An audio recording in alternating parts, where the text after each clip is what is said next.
Hi everyone, thanks for watching. I'm Lauren, and in this video I'm going to be sharing with you what my top fabric recommendations are for making a pair of summery trousers.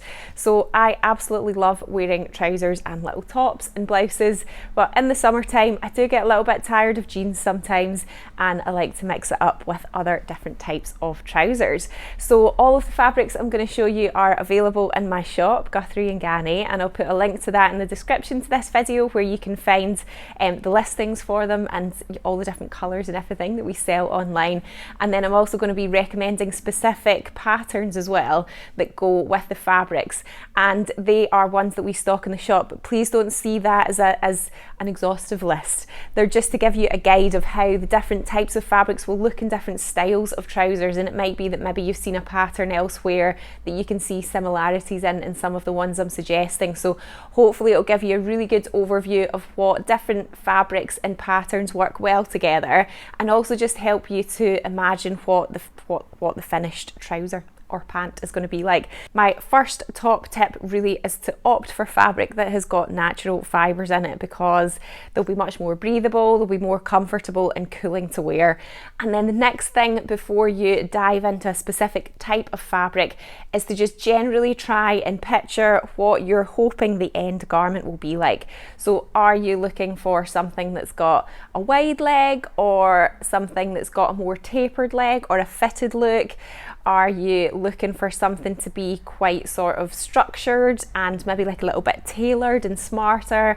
Or do you want something that's going to sort of swish and move around a lot and have a lot of kind of floatiness and drape in it? So just generally having those kind of thoughts of what you're hoping the end garment will be will help you to narrow down the type of fabric that you choose, and then also obviously the best pattern that goes with that. So I'm going to go through, I've got 2, 4, 6, 7 different types of fabric in front of me here. So I'm going to run through each one, show you some examples of what trousers look like made up in those fabrics, and then also suggest some other patterns that I think would work really well with those types of fabrics. So the first fabric is our enzyme linen fabric. This is 100% linen fabric. It's quite a classic linen. It's got a nice weight to it, that lovely natural slubbed texture, and it has been pre-treated or sort of pre-washed with some enzymes, and this really helps to soften the fabric without using other kind of fabric processing chemicals, and it's said to be kind more environmentally friendly. So I would say it's a more medium weight fabric, and compared to some of the others that I'm gonna show you today, and I'm gonna hold a little bit up for you to see, and hopefully that will give you a bit of an idea of how it sort of like moves and how it hangs and how it drapes. So you can see that it is, you know, it's holding its shape fairly well. You know, it does move around, but if I move the bolt backwards and forwards, it's not sort of swishing, is it? It tends to sort of like hold its shape really well. So when you make trousers with this type of linen fabric, the trousers themselves will hold their shape, they'll hold their fullness. They're not, if it's a wide leg trouser, they're not going to sort of swish around and kind of move about all over the place. They will, hold the fullness and the structure of the pattern. So I have used our enzyme linen to make quite a few different pairs of trousers. The True Bias Lander pants, I made that a few years ago, absolutely loved them. The Lander pants is a really lovely pattern. And also the Megan Nielsen Flint shorts, I've used it to make that, but you could use it to make the trousers as well. They're quite wide leg, the Flints. And also the True Bias Emersons, which is actually what I've got on at the moment, but that's in the Rami, which I'll come to next. And the Merchant and Mills Eve trousers, I've made a navy pair of them in the enzyme linen as well. But they would also be really good for the Closet Core Pietra pants, and I think that they would also work for the named Aina pattern as well, which is a little bit more of a sort of structured kind of tailored fitted type of trouser. So quite a few different options there depending on what you're looking for, and the main thing to bear in mind is that it does just have a bit more of a medium weight, and it's, it holds its structure a little bit more. So the next one that I've got is the Rami fabric. And ramie is really similar to linen, but it's derived from the stem of nettle plants. Sometimes it gets known as China grass as well. It's very absorbent, it's strong even when wet, but it's also breathable and durable, and it's naturally antibacterial, so quite a lot of nice properties in the ramie fabric. We've got a really lovely range of colours in that as well. I would say it feels a bit thicker and heavier than the enzyme linen, like as a comparison. Probably out of all the fabrics I'm going to show you today, it is the one that does have the most sort of structure in it. And because it's got just a bit more structure to it, sometimes it can feel a little bit more bulky on styles that have an elasticated waist. So maybe if there's elastic all the way around the waist, you might find that it feels just maybe like a little bit more bulky. But for ones where, for styles where there's just part elasticated, like this one for example, there's just elastic at the back, then, you know, for me anyway, I think it feels fine. I don't think it feels too bulky. So like the enzyme linen, it will hold its shape, it will hold its structure, and you can see, sorry, the sunshine is coming in today and it's like, hopefully it's not too distracting on the fabric, but you can see that it's holding its shape and its form, you know, pretty well. It doesn't, you know, it tends to sort of just stay in that position. If I swish it back and forth, it's not really moving around that much. So again, the True Bias Emerson pants is a nice one. That's the one that I'm wearing just now. You can lengthen that as well. We did that as a kit. I think that was last year. And it's obviously got the little cute shorts version as well, which is nice. And the Lander pants too. The Megan Nielsen Flint shorts. Again, the Eve trousers, the Pietras, the Jenny trouser and overalls. And again, the named patterns Aina trousers. So, you know, again, just bear in mind that it is a fabric that is going to hold its shape, hold its structure, but is a really lovely one to wear in the summertime. Now the next one, I think this one might be my favourite. I absolutely love this fabric. It's very versatile. It is a viscose linen. Now you can, our particular range of plain viscose linens that we've got quite a high percentage of content of viscose. They've got 75 viscose. So it does mean that they are very, very floppy and drapey. So it might be that maybe you get another viscose linen cloth or fabric, and the percentage is slightly different. So just bear in mind that the higher the percentage of viscose, the more kind of swishy and fluid and drape it will have, and the more linen that it has, the more structure and shape that it will hold, just like the 100% enzyme linen that we've got. So because this particular one does have a lot more viscose than it does linen, it means that it's much more swishy. So you can see here, as I'm moving it back and forth, it very easily moves and sort of swishes around. When I take one layer of it in my hand and sort of move it around, you can see it's floppy. You can see that it's moving around. So it will do that when it is made into trousers as well. So it looks really lovely in fuller styles, and then you're going to get, you know, the fabric's going to move and swish around as you walk and you move around. It's nice and light weight, but it's not opaque, so you know you've got a really nice amount of coverage there for something that is a lighter weight fabric. So I have used this type of fabric to make the Friday Pattern Company Saguaro trousers, which do have elastic all the way around, and it, you know, I think it works really well in that style. It feels nice, it feels comfortable, it doesn't feel too bulky or anything. And in the wide leg style of those trousers, it just, you know, it feels very cooling to wear because the fabric just moves around so easily. But it would also work for the True Bias Danny trousers. Again, the Emersons, you could use it, the Flints. You know, if you think about the Emersons and the Flints, which are that, you know, they've got that wider leg, and I was suggesting them for the enzyme linen, you know, you could get two quite different looking pairs of trousers there, because in the ramie and the linen, that wide shape is going to be held out, but in the viscose linen, it's just going to flop and move around. So it does give quite a different aesthetic to what is the same pattern. You could use it for the Eve trousers as well, the Pietra pants. The Megan Nielsen Opal trousers is another nice one. I've not tried that before, but it's, you know, it's more sort of gathered and elasticated all the way around. The Tanya culottes would be nice as well. They're obviously very full in the leg because they're culottes, but that lovely swishiness will work well with that. And then also the Merchant and Mills 101 trousers, the Paper Theory Miller trousers too, I think would all be good combinations for the viscose linen. And it comes in a really lovely range of colours as well. We do have this summer coming up for 2023, and we do have a decent stock of lots of different colours of this fabric, but unfortunately this very particular one is discontinued with our supplier. So we've managed to order quite a lot for the season, but depending on when you're watching this video, maybe if you're watching it in the future, it might be a slightly different stock that we've got. But just bear in mind what I said before about the percentage mix of viscose and linen, and watch out for that in terms of how much swishiness a fabric with that composition is going to have. Okay, the next one, which maybe might be a little bit more unusual to you, it might be that you've not heard of this one before.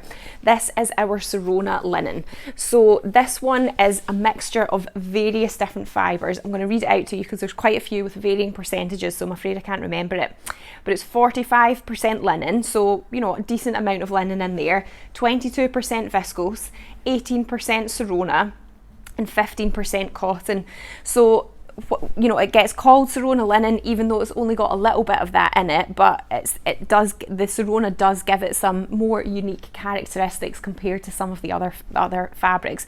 So it's plant-based, it uses less energy and less greenhouse gases compared to the production of other types of fibres, and it's unique in that it's got stretch recovery without the need for elastane or spandex. So that's really what you see in this fabric that's different to the other ones.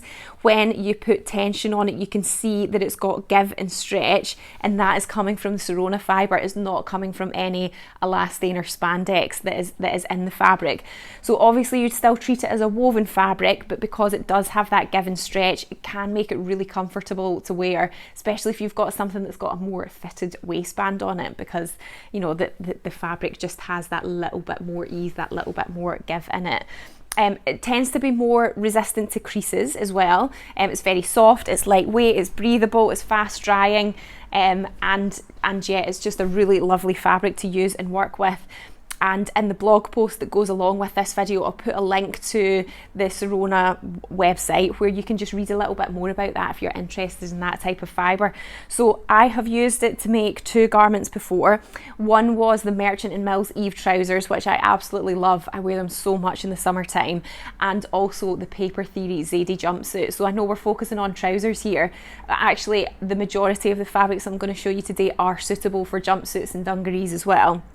I was just focusing on the trousers, but hopefully by showing you the little picture of me in it in the Zadie jumpsuit, you can see what it looks like in a fuller leg. So it definitely holds its shape more than the viscose linen that we've got, but probably less so than the ramie and the enzyme linen. So it's almost maybe sitting in between in terms of sort of structure there. So when I move it around, you can see it's not freely swishing as much as the viscose linen, but you know, it does still move around. It's very lightweight, nice and bouncy, and yeah, it's not stiff, it's not holding its structure too much, so it is a really, really lovely garment to wear, and it would be suitable for all the patterns that I had suggested for the viscose linen as well.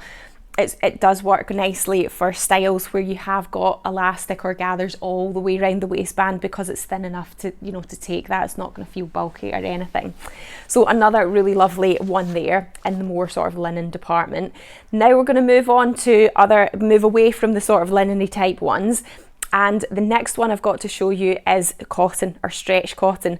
So if you're looking for a summer trouser that is maybe like a little bit more smarter or tailored or structured, then stretch cotton is good. Obviously the cotton aspect makes it more breathable than using anything that's got polyester or synthetic fibres in it. All of these fabrics are woven, but they've got elastane or spandex in them, and that's what's giving them the stretch. And because they're cotton, I wouldn't say they're drapey or swishy. You know, they're fairly sort of lighter weight. They're not stiff or firm by any means, but you know, I definitely wouldn't describe them as being floaty or swishy or drapey. They hold their structure pretty well.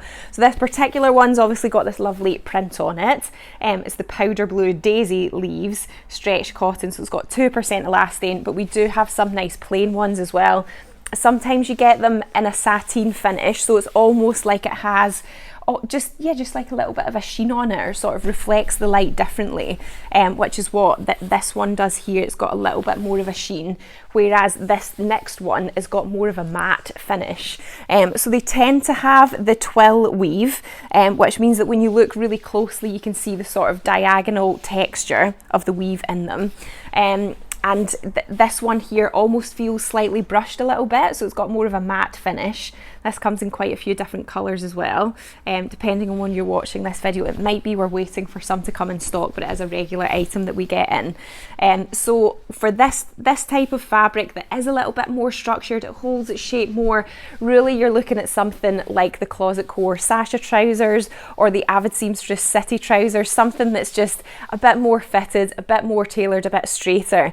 If you use it in something that does have a looser fit, like say for example the Merchant and Mills Eve, you know, you're just going to get a bit more fullness and structure in it. I would probably veer away from anything that's got elastic in it. I just feel like it might be a bit too stiff or feel too bulky to do a style that's got elastic in the waist with this type of fabric. But yeah, as the Eve's got more of a fitted waistband, it's got that side seam zipper, it probably could take the sort of, you know, the more kind of lighter weight ones, but it would just give a different silhouette because it will just, you know, will just hold its shape a little bit more. Okay, so the next fabric that I have got to show you is Tencel, and Tencel is actually a brand name of the lyocell fibre.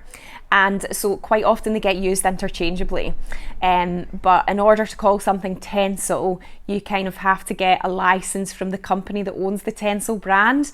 But you know, effectively in terms of how the fabric's going to behave and how it is to wear and how it is to work with is going to be basically the same, really. So it is a semi-synthetic fabric in that it is made from the pulp of trees, and they sort of mush it all down, and then they spin fibres from the cellulose that are in it. But the difference with Tencel, so it's similar to like rayon, viscose, modal. You know, it's in the same kind of family as those types of fibres in terms of the properties that it has. But the difference with Tencel is in just the process of how it's produced. So it gets produced in a closed loop manufacturing process where the waste materials are recovered and put back in again. So it's more environmentally friendly than some other forms of production of semi-synthetic type fibres. I do have a separate blog post and video on that as well if you're interested in that kind of thing. But in terms of the smooth drape Tencel twill that we've got and its suitability for summer trousers, I do find that I recommend it quite a lot because it is just such a lovely, soft, luxurious, comfortable fabric to wear. It's nice and breathable, it's really sort of drapey and floaty, but it's, you know, it's not opaque at all. It's got really good coverage, so it does make it super, super versatile. So it will swish around a lot, it will move. You can see when I kind of move it back and forth, it's quite freely moving side by side. When I lift it up and sort of scrunch it, you know, it does just move around. It's got a lot of fluidity to it. So then when you think about that in a pair of trousers, it's going to move around a lot. It's going to be quite floppy, and it won't, you know, in fuller styles, it won't hold that structure. It will flop and swish and drape in the fuller styles of trouser. So I have used it to make the Soho 7 Burnside bibs before, which do have quite a wide leg, and then they've got the way that you sort of fasten it is kind of gathered at the back, or it sort of brings the fabric together, and it doesn't feel bulky at all. It was quite a few years ago that I made it, which is why I'm pregnant in the photos that I'm showing you. But it is a really lovely, comfortable fabric to wear, but it would work really well in a lot of the patterns that I've showed you so far. The Saguaro trousers, the Danny trousers, the Emersons, the Flint shorts and trousers, the Eves, the Pietra pants, the Megan Nielsen Opal, and the Tanya culottes, the 101 trouser, and the Paper Theory Miller. So remember, again, obviously there's lots of different patterns out there that you can use, but hopefully just suggesting some of those styles will help you to see what kind of silhouettes and shapes are suitable for that type of fabric. And just bear in mind that something made out of that is going to move around a lot, and it is going to swish and drape, and you know, it'll be very kind of floaty to wear. So it is an absolutely really lovely fabric to wear. I love it. Okay, so the last group that I have got to show you, which is maybe if you want something very sort of nice and lightweight and summery and patterned and maybe a little bit more out there are viscose prints. And they work really nicely for summer style trousers. What I would suggest that you look out for if you're feeling like you want to make sure that you've got a bit more coverage in it is look for viscose prints that are either a crepe weave or a twill weave. They tend to be a little bit thicker. You can definitely use lighter weight viscoses that are just plain weave. Sometimes they get called viscose lawn, but depending on the style that you're making, you might feel like they are really quite thin, which maybe that's what you want if you're going in a really hot country and it's very, it's lots of summer vibes, it's very hot, and you don't mind that sort of thinness, but otherwise I would say for trousers, crepes and twills work well. So I've got this really beautiful Fabric Godmother print here, which I think would look stunning in a lovely pair of trousers, and this has got the crepe weave, so when you look closely you can just see that sort of is more like a kind of raised texture really. The other viscose that I've got to show you is this lovely Dobby Chambray one, and it almost looks sort of denim-y really, to be honest, and you can see that it's got lots of drape and swish. It moves around a lot, so obviously a pair of trousers made in these types of fabric, they are going to be very lightweight and move around a lot. So the styles that I was mentioning before that do have more of a gathered waist are going to work well because the fabric does tend to be lighter weight. So the Saguaro trousers, the Opal trousers, the Paper 3 Miller trousers, the Merchant and Mills 101, they're all going to work really well and just give that lovely lightweight summery breezy trouser. Years ago I made a pair of the Tilling the Buttons Marigold trousers, which is just available as a PDF now. It used to be a printed pattern. You can get it as a PDF from the Tilling the Buttons website. I made them out of a viscose crepe and it was lovely. So yeah, that's just a really nice, lovely summery pair of trousers that I've got. I've got a feeling that So Over It have kind of similar pattern as well. Maybe the Carrie trousers. So I hope you have found that useful in terms of just understanding the different fabrics and what they're going to be like when you come to make a garment. I think that can be one of the more challenging things, especially when you're shopping for fabric online, because imagining what the finished garment is going to be like can be quite tricky. Obviously when you can't feel the fabric, it's difficult to sort of put the two together, but hopefully just seeing some of those fabrics up close and just getting used to the terminology of what they're called and how they're going to behave will just give you a little bit more confidence in picking not only the right fabric for the right pattern, because they're, as I've explained, a lot of the patterns can be used with many different fabrics, but it's thinking about that end vision that you've got. Do you want something that is more sort of structured and will hold its shape, or do you want something that's going to be much more floppy and breezy? It's a personal preference thing, and it's just making sure that what your hopes are for your end projects are going to be reached by picking the right fabric and pattern combination.